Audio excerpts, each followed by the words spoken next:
अस्सलाम वालेकुम दोस्तों, कैसे हैं आप सब लोग। आई होप आप सब खैर खैरियत से होंगे। दोस्तों जहाँ भी रहें हैप्पी रहें और हेल्दी रहें। दोस्तों आज मैं आप लोगों के लिए बहुत ही मज़ेदार सी दाल चावल बनाने की रेसिपी लेकर आई हूँ। आज मैं आप लोगों को सिखाऊंगी मलका मसूरी दाल से किस तरह से दाल चावल बनाए जाते हैं, और एक ऐसा यूनिक तरीका बताऊंगी कि आज से पहले आपको किसी ने नहीं बताया होगा। इतने मज़ेदार ये दाल चावल बनते हैं, यकीन मानिए कि पेट भर जाएगा लेकिन नीयत नहीं भरेगी। हाथों को रोकना मुश्किल हो जाएगा और आप लोग मुझे दुआएं देंगे कि आज से पहले आपको किसी ने क्यों नहीं बताई ये रेसिपी। इतने लाजवाब ये दाल चावल बनकर तैयार होते हैं, यकीन मानिए जब आप इसको खाएंगे तो आपको तभी पता चलेगा। तो कंप्लीट वॉच करिए मेरी वीडियो को, और रेसिपी पसंद आए तो प्लीज़ एक लाइक दीजिएगा। चैनल पर अगर नए हैं तो चैनल को ज़रूर सब्सक्राइब कीजिएगा। आज मैं आप लोगों को बताती हूँ कि मसूरी दाल के दाल चावल मैं किस तरह से बनाती हूँ। तो चलिए रेसिपी को स्टार्ट करते हैं। बिस्मिल्लाहिर्रहमानिर्रहीम। देख सकते हैं यहाँ पर मलका मसूरी दाल है मेरे पास, जिसे काली दाल भी कहा जाता है। तो ये मेरे पास एक पाव है, इसको मैंने बहुत अच्छे से साफ़ कर लिया है। साइड में मेरे पास माश की दाल है। माश की दाल की क्वांटिटी थोड़ी कम है, यानी आधा पाव मैंने माश की दाल ली है और एक पाव मलका मसूर की दाल ली है। बस इसी तरह ही आपको इसकी मेजरमेंट करनी है। तो यहाँ पर मैं इसको कुकर में बनाऊंगी, और इसको मैंने बहुत अच्छे से 2-3 पानी से वॉश करके इसको मैंने कुकर के अंदर शामिल कर दिया है। साथ ही में मैं शामिल करूँगी एक टमाटर, 5 से 6 कली लहसन की है, और बहुत छोटे साइज़ की प्याज शामिल कर दी मैंने इसके अंदर। अगर आप पैन के अंदर बनाते हैं तो फिर आप इसके भिगो सकते हैं इस दाल को, तो ही बहुत ज़्यादा अच्छी मज़ेदार बनेगी। तो यहाँ पर मैंने लाल मिर्च डाल दी है कुटी हुई 1 खाने का चम्मच, नमक शामिल किया है हस्बे ज़रूरत, आधा चम्मच हल्दी पाउडर शामिल किया मैंने, और धनिया पाउडर शामिल किया है मैंने 1 टीस्पून, और 1 टीस्पून ज़ीरा पाउडर। अब मैं इसके अंदर पानी शामिल कर दूँगी, तकरीबन 1.5 लीटर। पानी मैं इसके अंदर कम ही इस्तेमाल करूँगी क्योंकि मैं कुकर के अंदर बना रही हूँ इसको। अगर आप पैन में बनाएं तो फिर आप पानी ज़्यादा डाल सकते हैं। साथ ही में मैंने 2 टेबल स्पून ऑयल भी शामिल कर दिया। इसके करने से ये होगा, इसके डालने से एकदम से दाल ऊपर उबल कर नहीं आती, इसके अंदर ही पकती रहती है। तो इसको मैंने लीड लगा दी है कुकर को, इस पर मैं सीटी लगा देती हूँ, और 10 मिनट का मैं इसको प्रेशर दूंगी। 10 मिनट में हमारी दाल जब तक रेडी हो जाती है तो हम दूसरा काम कर लेते हैं यहाँ पर। तो यहाँ देख सकते हैं मेरे पास हरी मिर्चें हैं, बड़े साइज़ की मोटी वाली हरी मिर्चें हैं यहाँ पर।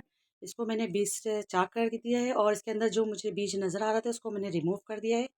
सारी मिर्चों को मैंने इस तरह से खाली कर दिया है। और यहाँ पर मैं शामिल करूँगी इसको बहुत ही मज़ेदार सा चटखारेदार बनाने के लिए अचार गोश्त का मसाला। आप किसी भी ब्रांड का ले सकते हैं अचार गोश्त। तो ये देख सकते हैं अचार गोश्त का मैंने मसाला लिया है, और इस मिर्चों के अंदर मैं इसको भर दूँगी।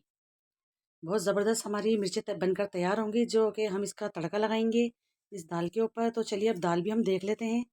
तो 10 मिनट के बाद देखें माशाल्लाह कितनी अच्छी सी मैश हो गई। कुकर में पकाने से ये होता है कि बहुत जल्दी खाना हमारा पक जाता है, और वरना हम इसको गलाते रहते हैं। अब आप चाहें तो अपनी जो दाल घोटने की घोटनी होती है उससे आप इसको घोट सकते हैं, लेकिन ये मैं चमचे की मदद से ही इसको मैश कर रही हूँ। बहुत अच्छे से मैश हो गई है। अगर आप रोटी से खाना चाहें तो इसको ऐसे ही रहने दें एज इट इज़, वरना अगर आपको चावल के साथ खाना है तो इसको थोड़ा सा पतला कर लें। मैं इसके अंदर थोड़ा पानी डाल के इसको थोड़ा सेट करूँगी, क्योंकि मैं इसके साथ चावल बॉईल करूँगी। तो ये हमारी बिल्कुल कंप्लीट है एक तरह से। अब इसके लिए हम एक स्पेशल तड़का तैयार कर लेते हैं। यहाँ पर मैंने ऑयल गर्म करने के लिए रख दिया। साथ में अब मैं ले रही हूँ लहसुन है मेरे पास, और अदरक है, और कड़ी पत्ता। तो मैं पहले लहसुन शामिल कर दूँगी और अदरक शामिल कर दूँगी। इसको हम अच्छे से क्रैकल करेंगे। कड़ी पत्ता अगर हम शामिल कर देते तो इसकी खुशबू ज़ाइल हो जाएगी, जो कि हमें बिल्कुल भी ऐसे नहीं चाहिए दाल के अंदर। हमें कड़ी पत्ते की खुशबू भी चाहिए। तो पहले हम लहसुन को फ्राई कर लेते हैं अच्छे से। बहुत ज़बरदस्त तड़का बनकर इसका तैयार होता है, और यकीन मानिए इस दाल को 4 चाँद लग जाएंगे जब हम इसके अंदर ये वाली मिर्चें शामिल करेंगे। तो इसी स्टेज पर मैं मिर्चें भी शामिल कर देती हूँ, जो मैंने अचार गोश्त का मसाला भरा है इसके अंदर।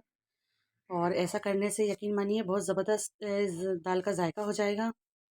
और मिर्चें हमारी अच्छे से फ्राई होनी चाहिए, क्योंकि मिर्चें हमारी कच्ची हैं अभी बिल्कुल भी। तो लहसुन की अदरक के साथ ये फ्राई होती रहेंगी।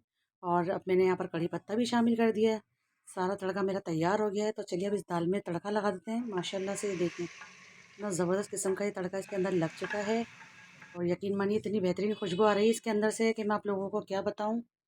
जब आप इसको दाल चावल के साथ खाएंगे और इस मिर्चों के साथ खाएंगे तो आपका मज़ा दोबाला हो जाएगा। आज से पहले आपको किसी ने नहीं बताया होगा ये दाल बनाने का तरीका।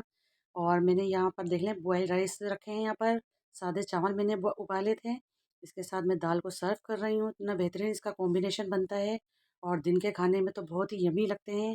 आपको पता है मैंने इसके अंदर माश की दाल डाली है, इसकी वजह से भी इसका जायका बहुत बेहतरीन हुआ है, क्योंकि उस दाल के अंदर थोड़ा लेस होता है, और इस करी दाल के साथ मिला के पकाने से बहुत ज़बरदस्त किस्म का इसमें एक लेस पैदा हुआ है, जो कि बहुत ही यमी लग रहा है। खाने में बहुत टेस्टी थी, बहुत सुपर टेस्ट आया था इसका। आप लोग इस दाल चावल को ज़रूर ट्राई कीजिएगा और फिर इसका फीडबैक मुझे दीजिएगा। मैं गारंटी से कहती हूँ, जब आप इसको एक दफ़ा बनाएंगे मेरे तरीके से, तो आप लोग मुझे कमेंट करने पर मजबूर हो जाएंगे। इतने बेहतरीन ये दाल चावल की रेसिपी आप लोगों के साथ आज मैंने शेयर की है। तो आई होप आप लोगों को आज की मेरी रेसिपी अच्छी लगी होगी। अच्छी लगी तो लाइक करिए प्लीज़ और शेयर करिए। दुआओं में